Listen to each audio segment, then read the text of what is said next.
좋은 교회, 좋은 TV. 안녕하세요. 성경을 공부하다 오늘 8번째 시간 사사기와 룻기 말씀을 함께 살펴보도록 하겠습니다. 우리가 사사기 말씀을 살펴보기 전에 우리가 지난주에 살펴보았던 여호수아 말씀을 먼저 살펴볼 텐데요. 모세가 죽고 여호수아가 이스라엘 백성들을 이끌어서 약속의 땅 가나안 땅의 모든 전쟁들을 성공적으로 승리합니다. 그 후에 여호수아는 이스라엘 백성들과 함께 약속의 땅을 분배하지요. 이 땅을 분배한 것은 지도를 그려오라 하는 것입니다. 아직은 지도상에 자신들의 땅을 그렸을 뿐이고 이 땅을 정복해야 되는 중요한 의무가 남아있죠. 여호수아와 함께 할 때에는 주요 도시들을 이미 다 정복한 상태입니다. 이제 남아있는 도시들만 정복하면 되는 것이죠.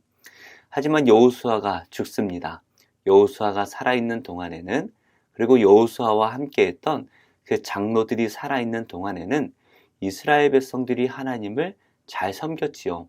문제는 여호수아가 죽으면서 이스라엘 백성들이 하나님을 떠나가기 시작을 합니다.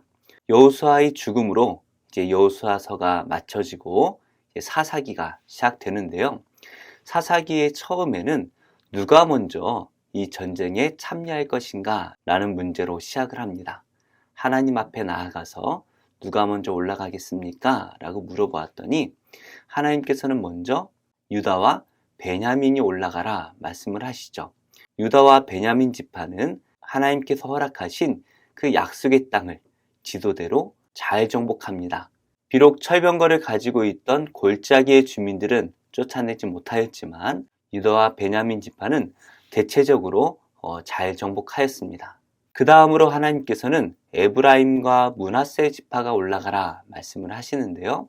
에브라임과 므낫세 지파는 주요 도시들을 잘 정복했지만 그러나 많은 도시들을 남겨두었기 때문에 반쪽짜리 승리를 거두고 말지요. 이어서 나머지 지파들이 정복하기 위해 올라가지만 그들은 실패하고 맙니다. 하나님께서는 사사기를 기록하시면서 나머지 지파들이 정복한 기록을 말씀하지 않으시고 오히려 남겨두었던 지파들만 말씀을 하시죠. 이렇게 이스라엘 백성들은 여호수아가 죽은 후에 시간이 가면 갈수록 하나님의 말씀에 순종하지 못하였고 결국에 그들이 남겨두었던 주민들로 인해서 그들은 고난을 받게 되어집니다. 이렇게 사사기의 말씀은 정복 전쟁에 대해서 말씀을 하시고 그 다음에 이스라엘 백성들의 타락하는 과정에 대해서 말씀을 하십니다. 사사기 말씀에는 7번의 타락 과정이 반복되어지고 있는데요. 먼저 이스라엘 백성들이 타락을 합니다. 우상을 섬기는 것이죠. 하나님을 떠나서 우상을 섬기는 이스라엘 백성들, 하나님께서는 그들을 내버려 두지 않으시고 징벌하십니다. 이스라엘 백성들이 정복하지 못하고 남겨두었던 이 가나안의 주민들로부터 이스라엘 백성들이 고난을 받게 되지요. 고난의 땅이었던 애굽 땅을 출애굽하여서 샬롬의 땅, 바로 평안으로 가득한 약속의 땅으로 왔습니다. 그러나 그들이 하나님을 버리고 우상을 섬길 때에 샬롬의 땅이 샬롬이 없는 고통의 땅으로 변해가는 것이죠. 이들이 하나님의 징벌을 받고 고통 가운데 있을 때에 하나님께 부르짖습니다. 하나님 앞에 엎드려 부르짖자 하나님께서는 그들을 구원할 사사를 세우시죠. 이 사사를 중심으로 이스라엘 백성들은 고난으로부터 벗어나게 됩니다. 그렇게 해서 이스라엘 백성들은 오랜 동안 평안을 누리게 되지만 이 기간이 길어지면서 이스라엘 백성들은 다시 하나님을 떠나 악을 행하게 되지요. 이것이 사사기 말씀에 7번 반복됩니다. 구체적으로 어떻게 이루어졌는지 말씀을 보실까요? 첫 번째로 이스라엘 백성들은 바알과 아세라를 섬겼습니다. 하나님을 섬기게 되는 이스라엘 백성들이 가나안 사람들이 섬겼던 바알과 아세라라는 우상을 섬기자 하나님께서는 이들을 메소포타미아에 팔아버리십니다. 그래서 메소포타미아가 이스라엘 백성들을 8년 동안 지배를 하지요. 이 8년 동안 이스라엘 백성들이 너무나 고통스럽자 하나님께 부르짖습니다. 그리고 하나님께서는 이스라엘 백성들의 부르짖음에 응답하셔서 사사를 세우시는데 바로 첫 번째 사사인 온니엘을 세우시죠. 이 온니엘이 이스라엘 백성들을 구원하였고 이스라엘 백성에는 40년 동안 하나님의 평화를 누리게 되지요. 이것이 첫 번째 사사인 온니엘에 대한 말씀이었습니다. 그 다음에 이스라엘 백성들이 또다시 악행을 저지르게 되어지는데요. 이때 하나님께서는 모압에 있는 에글론 왕을 통하여서 18년 동안 다스림을 받게 하시죠. 이스라엘 백성들은 18년 동안 농사를 지어도 모압에게 다 빼앗겨 버립니다. 그러자 이스라엘 백성들은 또다시 하나님께 부르짖죠. 그러자 하나님께서는 이번에는 왼손잡이였던 에웃이라는 사사를 세우십니다. 왼손잡이다라는 것은 아마도 오른손에 장애가 있지 않았을까 추정을 하는데요. 이 에웃이 에글론 왕을 만나러 갑니다. 그리고 몰래 숨겨두었던 칼을 가지고 왕을 죽이면서 이스라엘 백성들은 다시 80년 동안 평화를 누리게 되지요. 이렇게 악을 행하고 하나님께서 벌을 주시고 그러자 이스라엘 백성들이 부르짖고 하나님께서 사사를 세우시고 평화를 누리는 이 과정이 사사기 말씀에 7번이나 반복되어지는데요. 사실 사사기에는 12명의 사사가 존재했습니다. 하지만 몇몇 사사들은 구체적으로 그들이 어떤 일을 행했는지 말씀이 나오지 않기 때문에 그들을 소사사라고 부르는데요. 이 12명을 잠시 살펴보면 우리가 아까 살펴보았던 첫 번째 사사 온니엘이 있지요. 그리고 이어서 에웃이라는 사사가 이스라엘을 구원했습니다. 세 번째 사사는 성경에 잠깐 나오는데요. 삼갈이라는 사사가 등장을 합니다. 그는 소모는 막대기로 이스라엘을 구원하였습니다. 네 번째로 드보라라는 사사가 나오는데요. 드보라는 여선지자였습니다. 하나님께서는 여선지자였던 드보라를 통하여서 이스라엘을 구원하십니다. 사실 드보라는 바락이라는 사람에게 이스라엘을 구원할 것을 요구합니다. 하지만 바락이 드보라 당신이 나와 함께해야지만 내가 전쟁에 참여하겠다라고 말하였기 때문에 이 전쟁을 주도한 것은 바로 드보라가 되는 것이죠. 만약 바락이 주도적으로 이 전쟁에 참여하였더라면 성경에는 바락이 주인공으로 기록되었을 것입니다.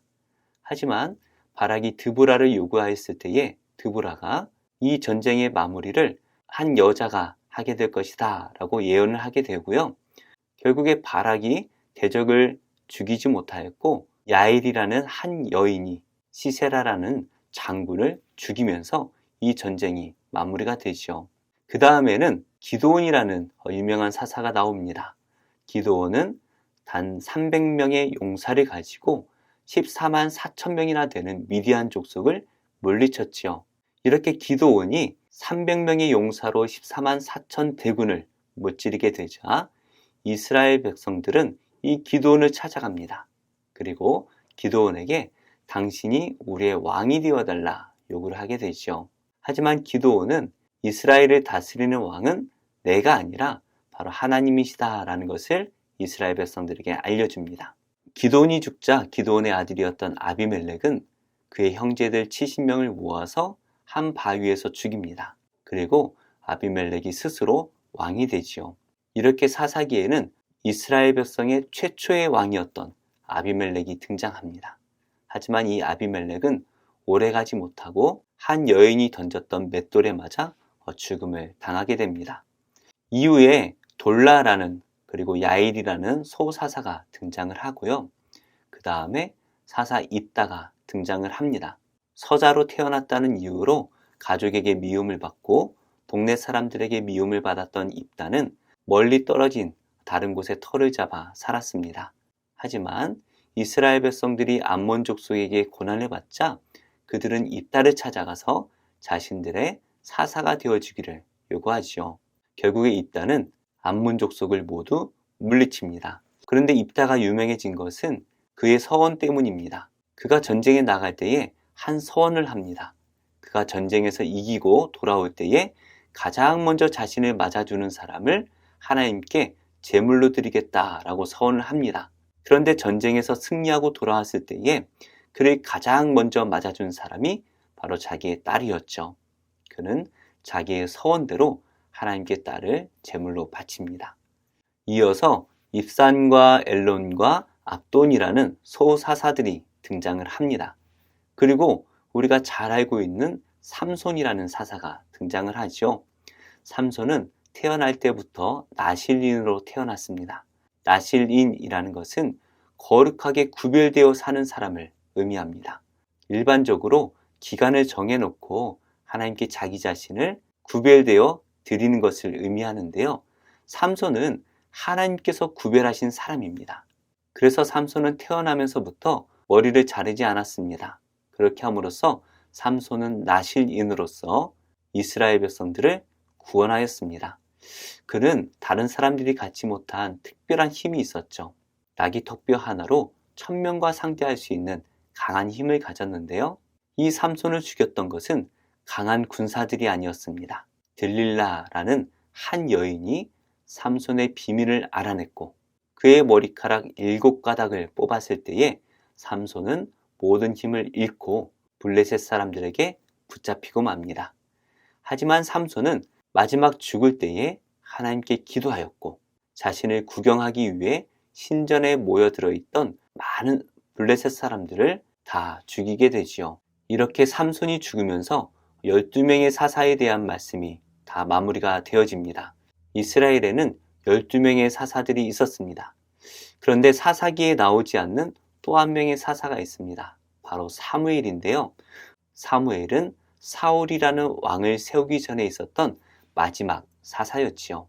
이렇게 사사기가 마무리되어지고 사사기 후반부에는 2가지 사건을 기록합니다. 첫 번째는 이스라엘 백성들이 종교적으로 얼마나 타락했는지를 말해주는 사건인데요. 바로 미가라는 한 가문에 관한 말씀입니다. 미가라는 사람에게 한 레위 청년이 방문을 합니다. 그러자 미가는 레위 청년을 자기 집을 섬기는 제사장으로 섬겨주기를 요구하지요. 말이 되지 않죠. 제사장이 될 수 있는 것은 오직 아론의 자손만이 가능한 일입니다. 그런데 미가가 레위 청년을 자기 집안의 제사장으로 삼는 것입니다.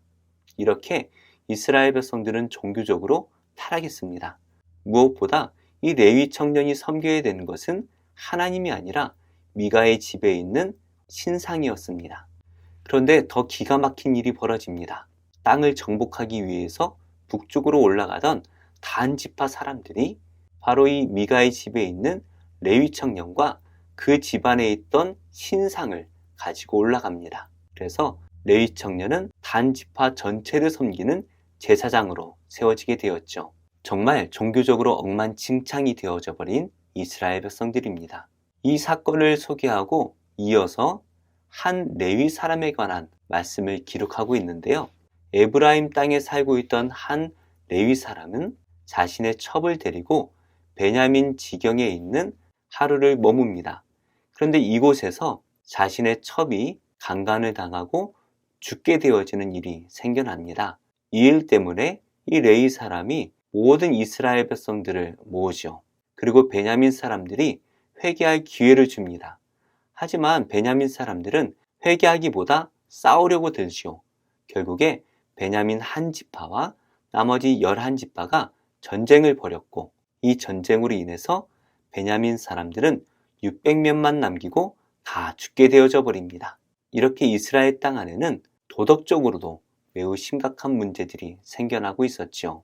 이렇게 사사기 말씀을 마무리하면서 사사기 마지막에는 이런 말씀이 기록되어져 있습니다. 그때에 이스라엘에 왕이 없으므로 사람이 각기 자기의 소견에 옳은 대로 행하였더라. 이스라엘 백성들은 시간이 가면 갈수록 하나님으로부터 멀어지고 자기 소견에 옳은 대로 행동하기 시작을 하였습니다. 그러나 사사기 말씀의 핵심 주제는 바로 이것이죠. 기드온이 말하였던 말씀인데요. 여호와께서 너희를 다스리시리라. 사사라는 의미는 바로 다스리다라는 의미입니다. 누가 다스립니까? 사사가 다스리는 것처럼 보이지만 그 사사를 세우신 하나님께서 다스리고 계셨던 것이죠. 이 하나님의 다스림을 받으면 이스라엘은 평화롭습니다. 하지만 그들이 하나님을 버리고 우상을 섬길 때에 그들은 다시 세상의 통치를 받을 수밖에 없지요. 이것이 사사기가 우리에게 주시는 교훈입니다. 이어서 룻기 말씀을 간단하게 살펴볼 텐데요. 룻기 말씀은 바로 사사들이 통치하던 시기에 있었던 일입니다.